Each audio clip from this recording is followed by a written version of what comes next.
പ്രകാശപൂരിതമായ ലോകത്ത് നാം ജീവിക്കുന്നു. വെളിച്ചമില്ലാത്ത ലോകം സങ്കല്പിച്ചു നോക്കൂ. ചുറ്റിലും വസ്തുക്കളെ കാണാൻ കഴിയാത്ത അവസ്ഥ. എത്ര പ്രയാസമാണ് വസ്തുക്കളെ കാണണമെങ്കിൽ പ്രകാശം കൂടിയേ. ഈ കുഞ്ഞുകൂരയിൽ വലിയ രണ്ട് സ്വപ്നങ്ങളുണ്ട്. 10ാം ക്ലാസ്സുകാരിക്ക് കളക്ടറാകണം, അനിയത്തിക്ക് പോലീസ്.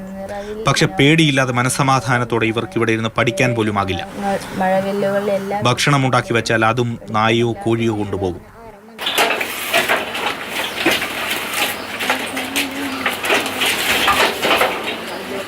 അടച്ചുറപ്പില്ലാത്ത ഷാജിലയുടെയും 2 പെൺമക്കളുടെയും വീട് നമ്പർ 1 കേരളത്തിലാണ്. 10 കൊല്ലം കൊണ്ട് ഈ അവസ്ഥയിലാണ്, ഈ വീട്ടിലാണ് കിടക്കുന്നത്. പേടിയുണ്ട്. പേടിയെന്ന് പറഞ്ഞാൽ ഇത് കാറ്റടിച്ചാൽ മണ്ടേ കൂടെ വീഴണത് രണ്ടാമത്തെ കാര്യം അതാണ്. പിന്നെ ഇത് ആരെങ്കിലും വന്ന് ഒന്ന് തട്ടിയാൽ മതി, എപ്പോഴേ ഇളവി പോവും.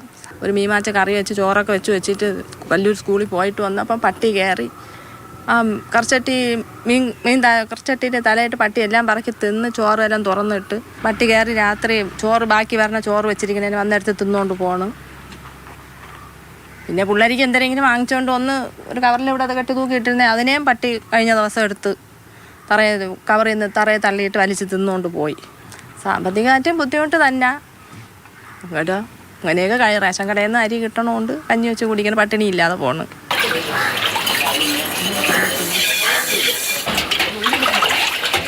ഒന്നാം പിണറായി സർക്കാരിന്റെ കാലത്ത് പോത്തൻകോട് പഞ്ചായത്തിലെ ലൈഫ് പദ്ധതിയുടെ പട്ടികയിൽ 1ാം പേരുകാരി ഷാജില ഇപ്പോൾ 162ാം പേരുകാരിയായി.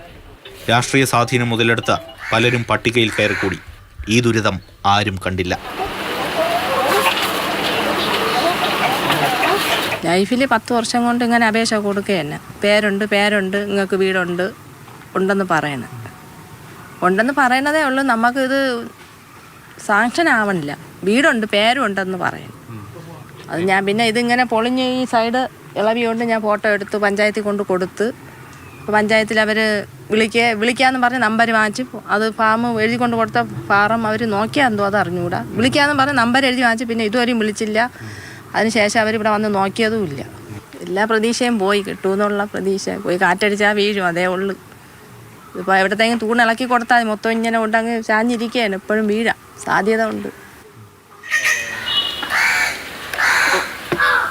ലൈഫ് അഭിമാന പദ്ധതി എന്ന് പ്രചരിപ്പിക്കുന്നവർ ഒരു കാര്യം ഓർക്കുക, അർഹരായ അനേകം പേർ ഇപ്പോഴും ആ പദ്ധതിക്ക് പുറത്തുണ്ട്.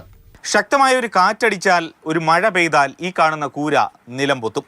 അർഹതയുണ്ടായിട്ടും ഷാജിലയ്ക്കും 2 പെൺമക്കൾക്ക് മുന്നിൽ സർക്കാർ കൈമലർത്തുന്നു. ഇവരുടെ ജീവിതം ഞങ്ങൾ പൊതുസമൂഹത്തിന് മുന്നിലേക്ക് വയ്ക്കുകയാണ്. സഹായം ലഭിക്കുമെന്ന പ്രതീക്ഷയോടെ MS സുജിത്തിനൊപ്പം AK Stephin, Mathrubhumi news, Thiruvananthapuram.